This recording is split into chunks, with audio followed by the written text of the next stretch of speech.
এমন না তুমি বিছানায় হুতি আসমানের মুই তাকাই তাকাই হা হুতাশ করিবে, জীবনে পরিশ্রমও করতে না, চেষ্টাও করতে না, আবার জীবনে তুমি সফলতাও চাইবে। কি ভাইয়া সফলতা কি জসিমের লটারি? কেন যে রাস্তায় গেলা মাইকলা বেড়াতুম 10 টাকা দিয়ে একটা লটারি কিনলে আর 40 লক্ষ টাকা জিতিবাস আলাদিনের চেরাক নিয়ে নিলে?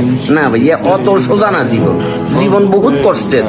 বেলা বিস্কুট খাই খাই যে বেলা বিস্কুট কোম্পানির মালিক হয়েছে, বিড়ি বেচতে বেচতে যে সিগারেটের কোম্পানির মালিক হয়েছে, এতেরে যাই জিগাও যে জীবন কত পরিশ্রম সারা সফলতা মিলে না। সিরা ফ্যান পরি হেলিকপ্টারে চলবে স্বপ্ন দেখো। স্বপ্ন কখনো ছোট দেখিও না, স্বপ্ন বড় দেখো, আবার অত বড়ও দেখিও না যাতে তোমার স্বপ্ন তো হয়ে যাবে। লিমিটের ভিতরে পরিশ্রমটা জায়গা মতো করো, তাহলে সফলতা সুনিশ্চিত। আর স্পেশালি তোমার আশপাশে যে সকল চোর বাটপার আছে, বন্ধু বান্ধব, সুতিয়া, এসব লোকের কান কথা থেকে দূরে থাকো। তুমি যখনই কোনো কাজ করতে যাবে দেখবে এক ধরনের ফেরস্তা আসি হাজির, কি করতে